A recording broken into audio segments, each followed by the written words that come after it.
Okay, hello everyone. This is Mr.Po podcast episode 2. Finally, we have come to the episode 2.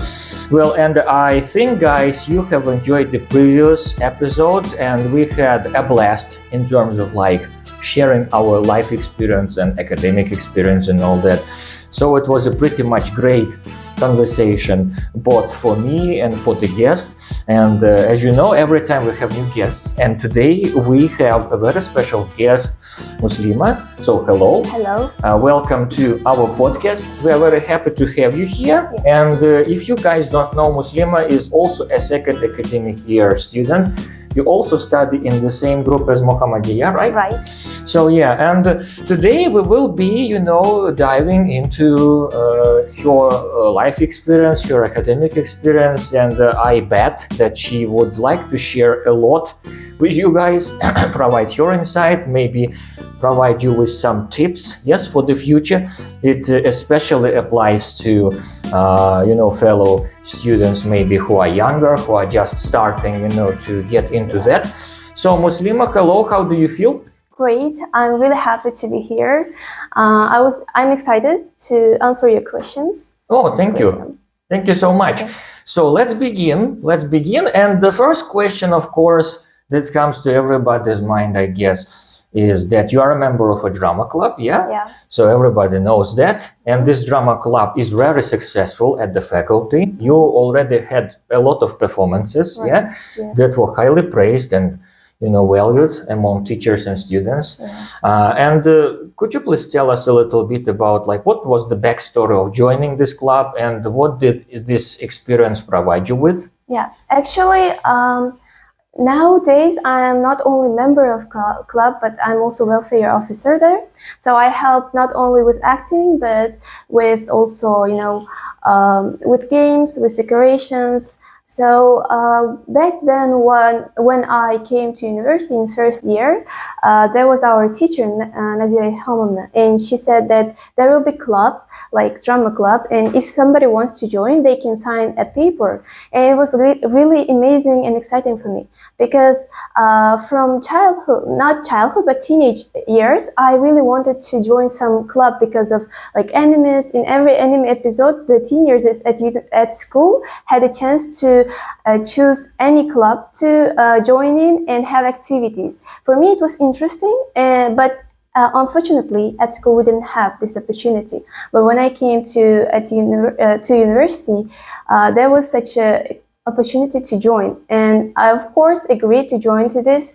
And our first performance was Aladdin. I was mother of Aladdin there, and the next was the May 9th. It was about family who were having problem in World War II. And the last one is it was Frozen. Mm-hmm. In Frozen, I was like Anna. I played Anna, and nowadays I guess I have fans because I was I went to somewhere to perform as our tutor said, and there was a girl, I didn't know who she was, and said, "Oh, I saw you, you played Anna," and I was so excited. I was becoming kind of popular. Yeah, my role was special, and I could show it to everybody in a great way. Yeah. Oh, that's nice. So, and what do you consider your most favorite role in all of those? What is your favorite? What did you enjoy most? Yeah, my most favorite, I guess it's Anna, right? Yeah. Because it was my main role, firstly. And this character also was kind of similar to me, She's very active, and I hadn't any problem to play her because I was playing myself, I guess. Yeah. And it really also made me more experienced because I had to fall, and it helped me to not to be embarrassed that it's just part of stage, and I fainted Anna should faint, and it was kind of embarrassing inside, but it was kind of experience, that's why I really like this role. Yeah. Oh yeah, I mean first of all, it's one of the leading roles. Yeah. Yeah, right. And it's kind of exciting when it happens, of course. Of course, yeah. Yeah, and and as I understand, the part of joining the club the part of motivation was the anime influence. Yes. Yeah, and Yeah. influence. Yeah, Yeah, of because course. young people they usually join the clubs. Yeah, right. Have some extracurricular activities. Okay, awesome, Yeah, awesome. That's interesting. And you are also active on social media, as I understand, right? yeah, right. So, and is it possible to say that this experience, like being on social media, recording these reels, etc., as I understand, Yeah. does it help in your drama club activities? I guess so, because before I started to have social media activity at school, I was like kind of shy kid, not this active. But when I started to make videos for TikTok or Instagram with my friends, I copied some like popular bloggers, their mimics and their gestures, which helped me like to become more, like outgoing person, I guess, and it helped me like in drama club. I had no problem with experiencing myself. Like I had no problem with changing mood very swiftly. It was easy for me to make acting. So I guess so. I think that sometimes social media can be really helpful for students, right? Yeah, because you have to like overcome maybe like camera shyness, and all that. It actually helps. Of course. Yeah. Because I think that if you want to capture a person, you should like act differently. That's why when you're posting something on social media, you do something crazy stuff, but it really helps. Yeah. Okay, awesome. The next question is, it is known that you have chosen to study in a different city because your hometown is actually what? I forgot. Andijan. Yes. Yeah, sorry. So, and so it's kind of like I think it's not that easy, right? So obviously, and what advice would you give to younger learners, younger people who maybe are going to choose this kind of path? Yeah. I guess when I came firstly here, I was inexperienced child. I didn't know how to cook even, so it was really tough, as you said, that I couldn't even eat. Sometimes I would be hungry for a day or 2 days. So I guess I have an advice for young people not to give up, because sometimes I had an idea like, what if I give up sometimes, go to Andijan, I will transfer or something like that. But I guess it's just some, challenges that will make you more to grow up and to have a responsibility. Because a year ago, I was not like this as I am now. I didn't have opportunity to choose something, like to buy myself the products. Like I was not an adult, I was like a child, even though I was a teenager. But after a year of living by myself without my parents, I had experienced lots of tough things to survive, rather than living. But it helped me and shaped me what am I now. So the one tip is not to give up. And the other tip is not to believe strangers, because if you're far away from your home, if something happens to you here, it will be more problematic because your parents are not near to you. So that's why be safe and take care of yourself. And if somebody is not understanding your position, that you live in other town, don't be upset, because sometimes I also had some problem with my group mates. They always think that it's easy to live and it's much easier to live in dormitory rather than house, but they don't know it can be hard. So just don't care about them and just live for yourself and take care of yourself. I think it's a tip that I want to give them. That's a very great tip, actually, especially I think that the fact that you have mastered a lot of skills, a lot of life skills rather, right? In the process. So you weren't that completely ready for that, and you still mastered them, and it kind of shaped your personality even more. That's awesome. And that's one of those scenarios when it's more difficult, because some young people, let's say teenagers, are very self-sufficient initially. So it means that they are on their own already, meaning that they can maybe like cook or whatever else. So they have those life skills, essential life skills. So when they travel somewhere or go somewhere or study somewhere else, For them, it's kind of easier, yeah. Right. But you had to adjust to it, right? Yeah. Oh, yeah. And you did a great job, actually. You know, yeah. You did a great job. So, you know, and of course, these pieces of advice for young people are essential. Right. Not to be very trustworthy. Yeah. Always be firm in your position in life.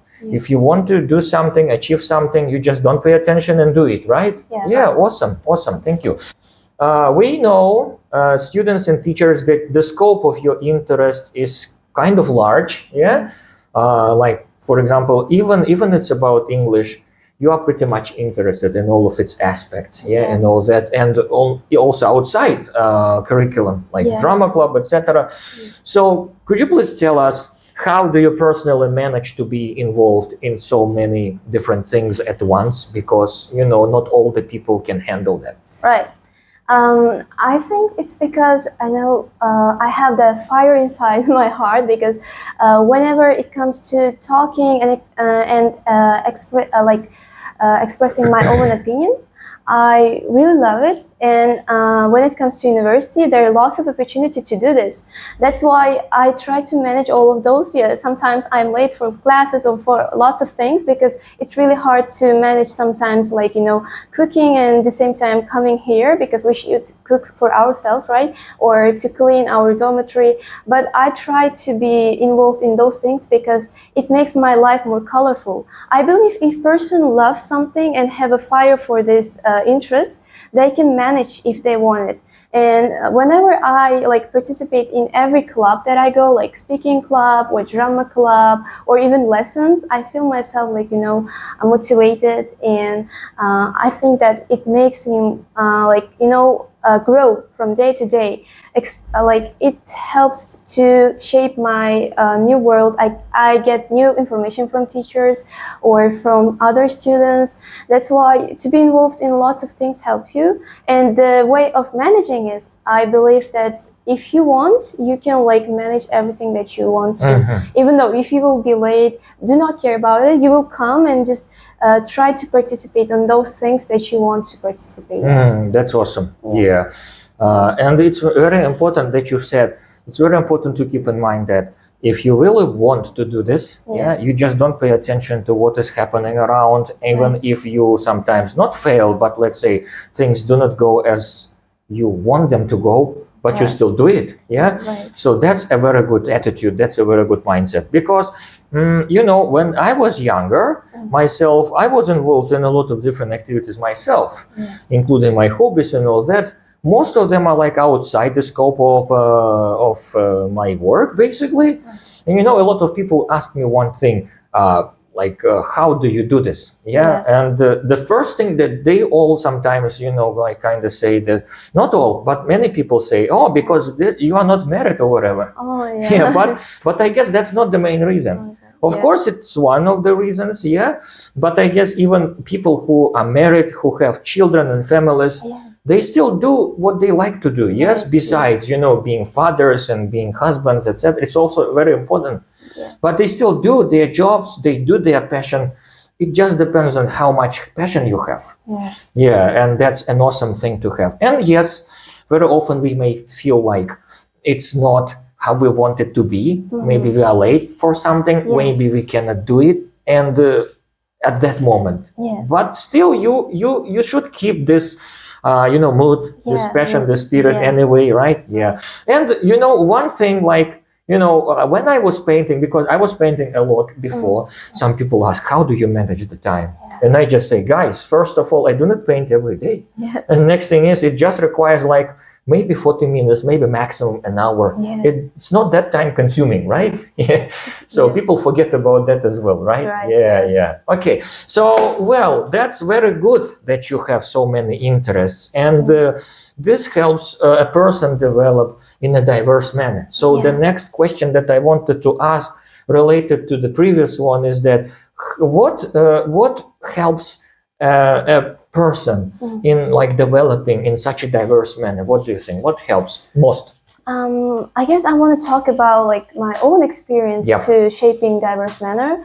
Of course, nobody is born with this skill, but But I believe what helped me is like, for instance, reading books or listening to other people's opinion. Sometimes you should like stop talking and listen to other people's opinion. And if there is something really truth for you, and you should take this. And the same for like, interests and skills that you want to learn.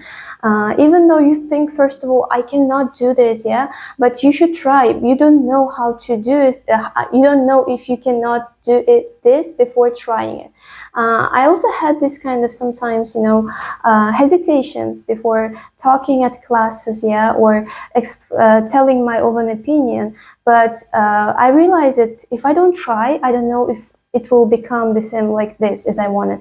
So that's why I try to have experience in lots of ways, like not only focusing in one thing, but having different skills or different interests in your life. It will definitely help you in the future to shape your own personality. And believe me, if you have this personality of diverse skills and diverse, opinion, it will definitely help you to find friends, to find people who are good at everything. That's why be open-minded and try everything that you want, and be ready for challenges and opportunities, because experience make you grow, and not doing anything make you stay like you were before. Yeah, I do agree with this, because we need to grasp everything we can. Yeah, and sometimes we may not even know what we really need. Right. For instance, like we learn something or we master some skill, and we sometimes ask ourselves, like, do I really need this? Yeah. And you never know, maybe you will need this, right, in the future. Yeah, like, this reminds me of myself when I was a student. When I was a student, I learned a lot of different subjects and such. And people sometimes ask me, like, why are you doing this? Yeah.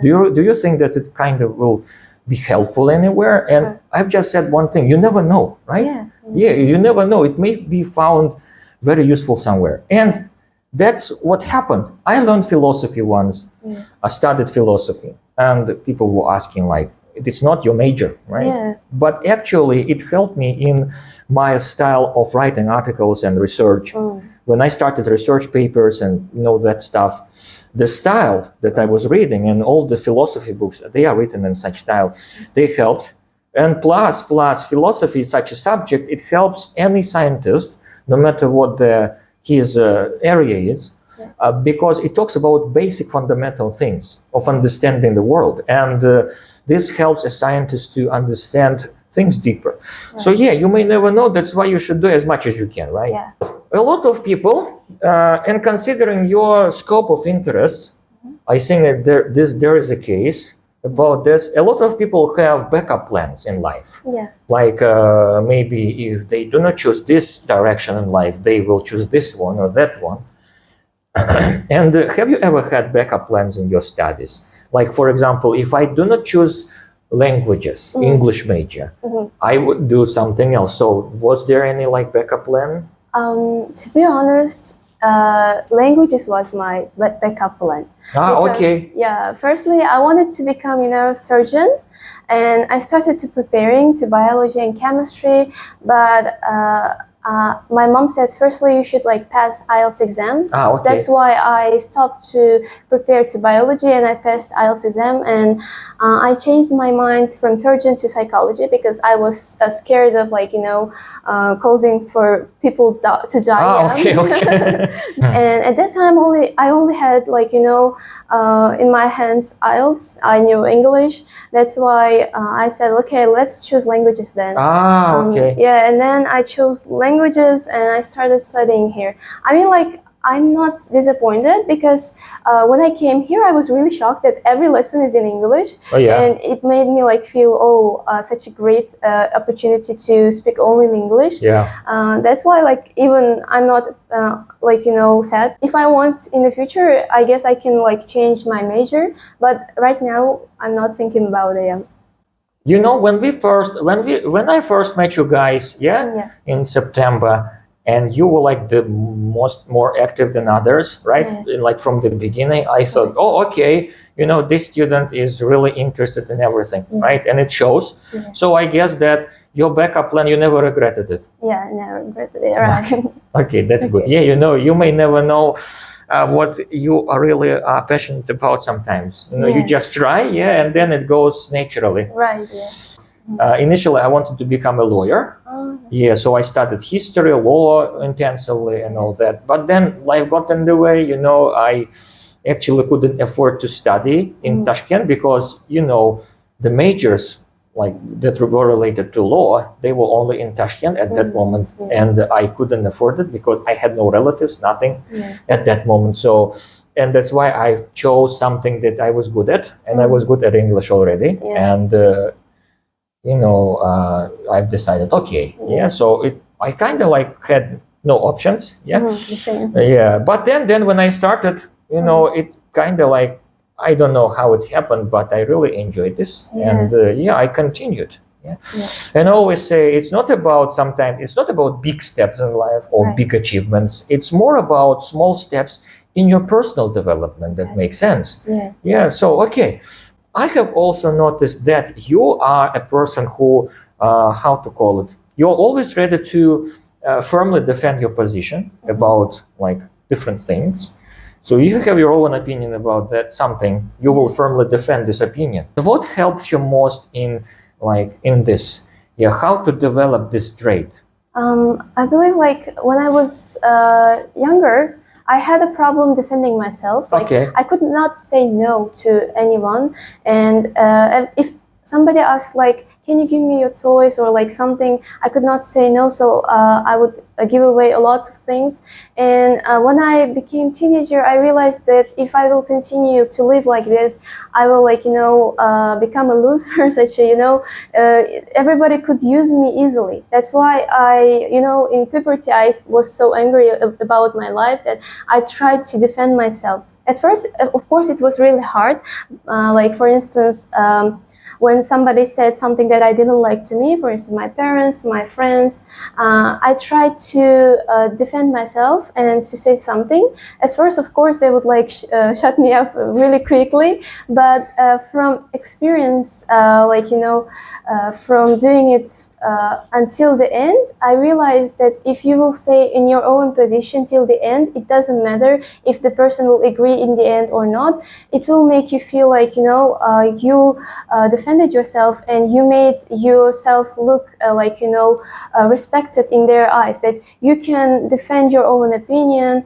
And that's why even though they won't agree with you, in the end they will see that you are in your own opinion and you won't change it, and you are protecting it. And that's why they cannot use you. They will see oh no, she will say no, I don't need to debate with her. That's why. But I also think that which help lots of the thing that can help people to develop this habit is to debate, because in English, when I was learning English, we had lots of debates about topics, and I tried to debate as much as possible, and it kind of also helped me to develop not only my language skills but also social skill of defending my own opinion. That's why my one advice for people who are having trouble with defending their own self is to stay till the end in your opinion, never change it, even though they will continue to to tell you no, you're not telling the truth, you should stay no, but I believe it's like this. Then I think that they will in the end give up in annoying you, and it will be and in the end, that's it. Staying firm is very important. Right. And sometimes it happens when people start saying something or behaving in such a manner that sort of undermines what you stand for, your position in life. And that is the most dangerous moment. Right. At that moment, we need to distract ourselves from this and say, okay, I have this plan, I have this goal, I have this opinion, I will keep it anyway, no matter what others say. And then it's difficult to maintain it. But once you master this, it requires some time and experience. This will be a great tool. And yes, talking about debates in classes, this is a great tool to have, because your opinion, sometimes you have no choice but to defend it. For instance, if you have an opinion essay, for example, right? Or if you have these debates and you have to justify your position towards something, you just have no choice, right? You have to defend your opinion. And and that's one of the reasons why I avoid this type of activity actually in the class. And let me tell why. Because debates can become very heated and they can get out of control easily. Right. That's why I try to avoid it, because it creates this tension. Also, we had trouble with it, that in our class in first year we had fighting because of this. We had conflicts. It turns from just an activity. Sometimes it turns into something personal. And that's the most dangerous aspect of debates. That's why I'm always telling guys, we are just practicing our skills. It's not personal thing, but it can become. That's why, the teacher's role is very important here, of course. Let's switch to your interests. Talking about your interests again, as you have said, you have a lot.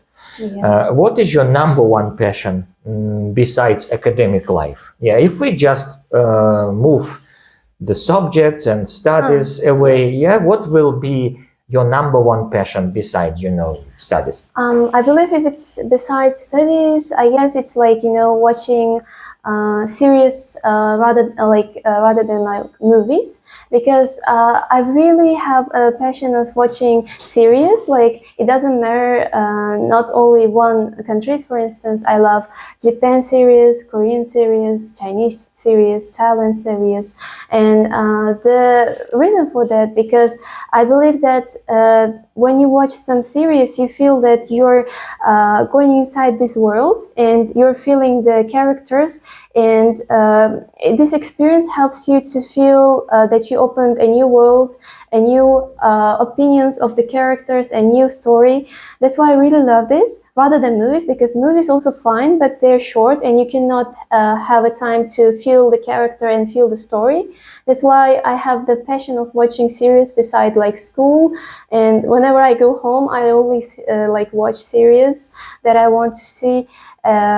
And I believe in the future, maybe series can become a subject maybe in classes, because I believe their cinematography is also kind of piece of art, that sometimes with just image of video, you can show lots of things that you cannot express with words. That's why I believe that in the future it can be also become something that students will learn, and they will also think deeply about the philosophy of the series, and it will be really great, because I really love this, my hobby. Absolutely agreed that this helps a lot in a lot of things, including self-development, reflection, and also the language skills. If you watch, let's say, English language, like movies and series, right? And I try to apply this in my work experience instead of just listening. And actually, a lot of specialists, a lot of methodologists they say that it is not the wrong way, but there is a shortcoming here, because when you put a video for students to watch, it's not listening already, they say. And I do agree, because it's not just listening, it's more than listening. Because you listen, you watch, you notice nonverbal communication. The way, the people, directors and actors play and display their emotions, besides the words. So you learn a lot in the process. You learn about moral aspects, you learn the language itself, how people use the language, and more than just language, because they are nonverbal aspects, the aspects of their nonverbal communication, and how the filmmakers wrap it and show it, it gives us more, right? Yeah. So that's why I try to do this. The last time we watched like Kramer versus Kramer, right? The short like excerpt from and also Batman. We watched. We watched Batman, right? Like The Dark Knight Returns. You know, these are like great movies, and that's why I try to show it to the students, because they first of all, they will learn the language, how diverse it can be, and next thing is they will learn something more than just language. Right. So it develops their listening skills and also their life skills, probably, right? So Muslima, thank you so much for sharing your thoughts and your experience. That was really pleasant and very, very enjoyable. So now, you know, guys, as we know, the next part of the podcast is when the guest asks some questions to me. So welcome. I have a question about like university. The times when you studied at university, firstly, where you studied, and what was different from the university now, and what was the like challenges of university? So I studied here, right? But it was a long time ago. So it can be considered as a completely different experience. So I started in 2009. So it was a long time ago, because I have like 12 years of work experience already, teaching experience. You know, the faculty was different. The departments were also different. The departments that we have now, yes, we have a lot of my colleagues who were my teachers as well, you know, there. But the structure was different. The first difference, I think, is that we didn't have as many opportunities as we have now, because at that moment it was more difficult. The whole process of like establishing international connections with other universities and exchanging experience was just beginning. And there was some, you know, there were absolutely some actions taken. For example, before us, there were some teachers from United States, I guess, or Britain. I do not even remember, but I do remember that there were foreign specialists. But the establishment of that was just the start of it. So this was the first difference, because now we have a lot of international teachers and even students coming, and that's awesome, because you can feel the atmosphere, the authentic language. So this was the first difference. The next one is, I think that the subjects were also different. They were great. I like all of them. But right now they are even greater than before, because they focus more on practical aspect. And that helps a lot in like students developing their own teaching style later when they graduate, or they are graduates, like fourth academic year or something. So these are two differences. The main challenge for me actually was that, I guess that there were so many other subjects not related to my major. And of course, all of them were useful, but I had to grasp every single one of them. And sometimes it was a little bit overwhelming. So I guess this was the main challenge. Okay, then next question about first experience in your job. Was it like where it was, and was it challenging, and what challenges it was? So officially, I started at the academic lyceum of our university, which is near the football school, right? And I do remember that I had two groups, and they were quite good. They were quite, how to call it, the guys were very determined. They knew what to do.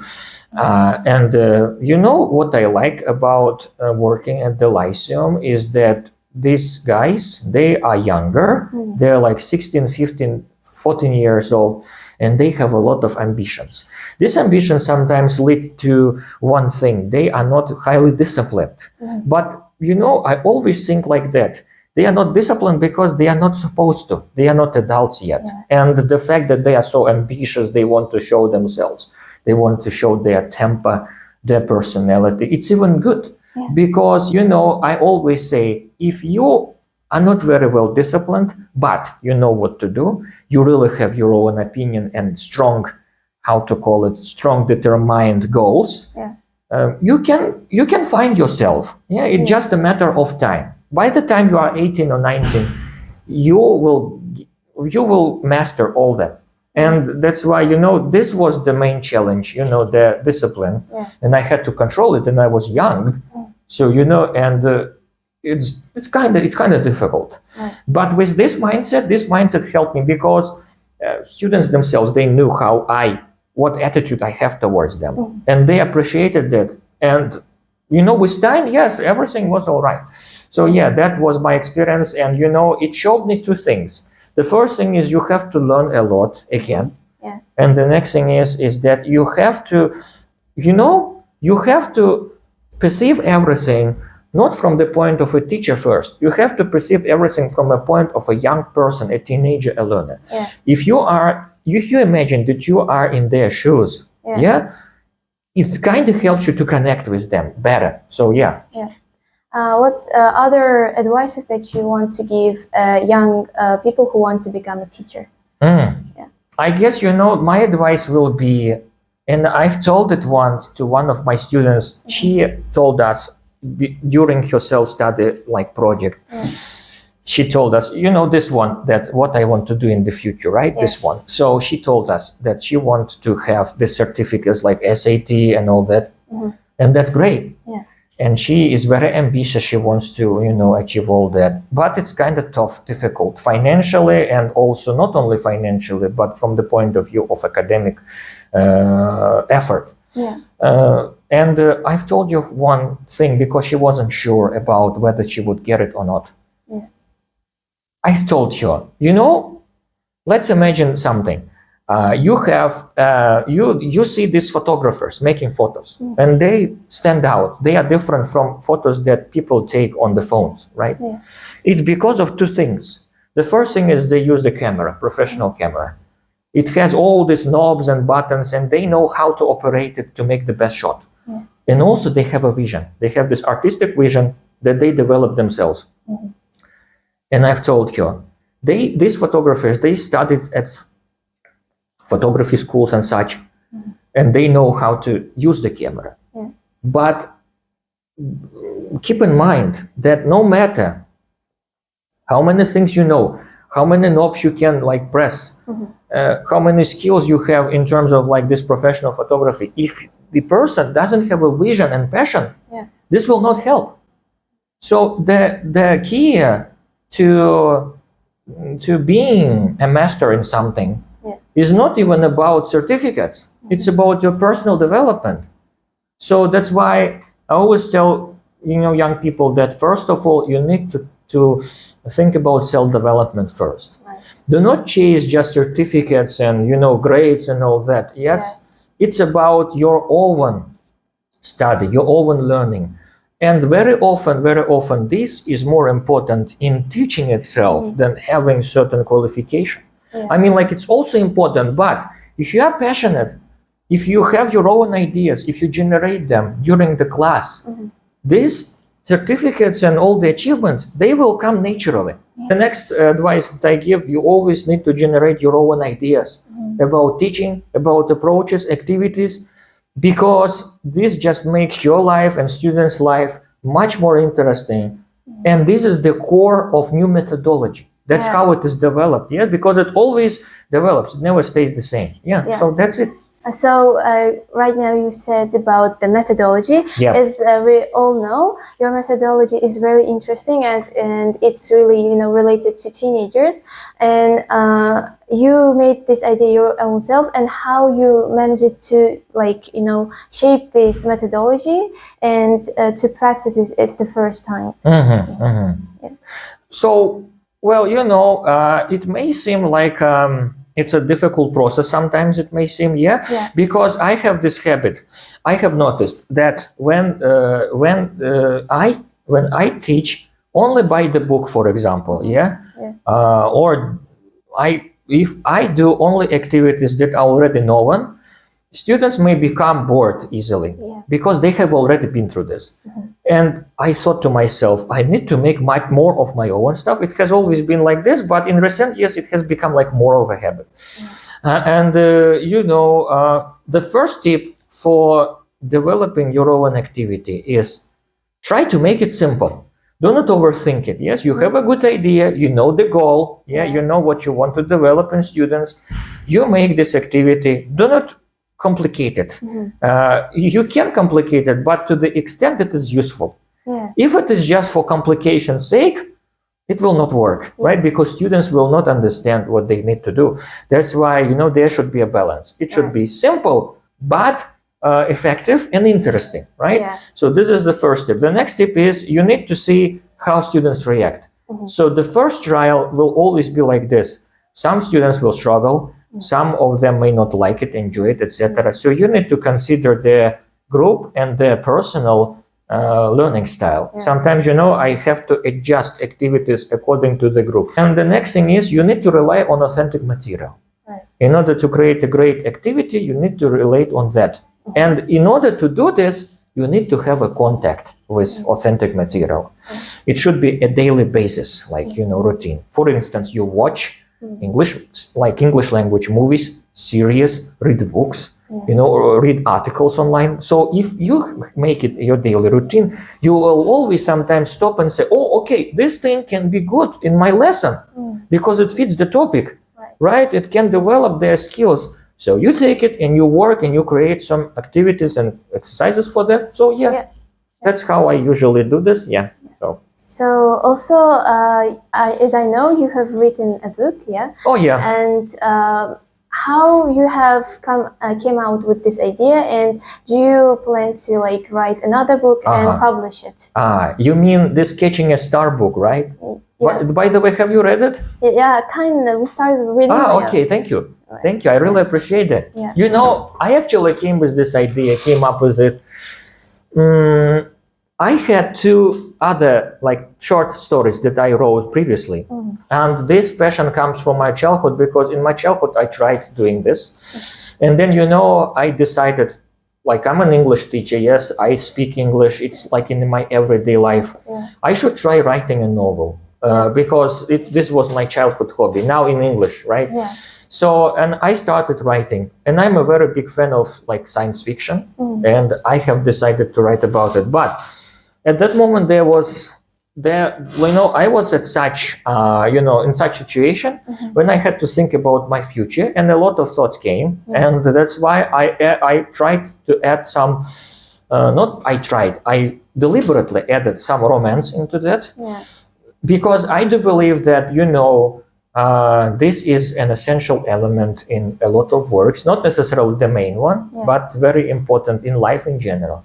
So I added it because I was going through some moments myself, and that's how it, came out of those. And what inspired me, there was a trigger. And the trigger I had a few people that I kind of knew, and they were a little complaining, about life and choices that they didn't make. And when I heard it, it was just a little conversation. When I heard this, suddenly it came to my mind, what if I write a story set in the future, in space basically, right? About a person who has one dilemma. And if he doesn't do it, he will regret for the rest of his life.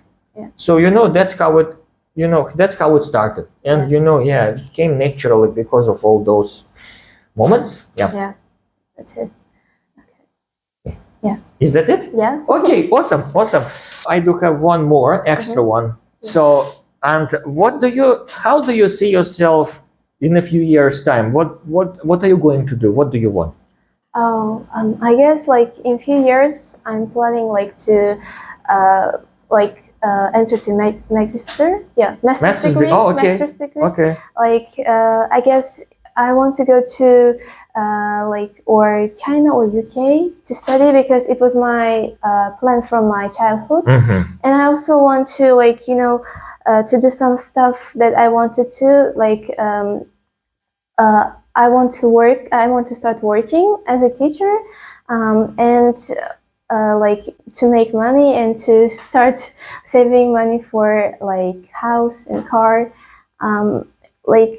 if it's near 3 years, but if it's in near 10 years, I really would like to start working at university and to become, as much as possible as high positions. But it depends in time. But we will see. Firstly, I should make it to master's degree. Oh, So, awesome, awesome. Yeah. That's a great plan. Yeah. Yeah. And do you know how to drive? Have you started learning? No, Not not yet, yet, not yet. But I'm interested. Oh yeah, that's good. Yeah, I tried, and it kind of like it. I mean, I know how to drive actually, Yeah. but I don't enjoy it. I'm always kind of scared, at the wheel. So that's why I don't drive. I do not have a license. I don't have a car. A lot of people ask why? Just because I don't like it, guys. Come on. Yeah. I mean, actually, I wish I could drive. I wish I wasn't scared. But I am. What can I do about it, right? This will be a good short for an Instagram, right? I agree. Okay. So, good plan, Muslima, and I wish you sincerely success in that. This was again a fruitful conversation with Muslima, so thank you once again. Thank you too. Anytime. You see, this podcast, I just would like to, introduce our learners and our teachers so that they share not only just their academic and teaching experience, but also personal life experience, right? Personality, etc. Yeah. So, and please make sure to subscribe to our channel. This will be great. We would appreciate it highly. Yeah, because we need to spread our podcast throughout the world. Yes. Yeah, absolutely. So, thank you once again. Thank you too. And see you then. Take care. And until the next episode. Yeah, right? bye-bye. Bye-bye. Bye. Okay.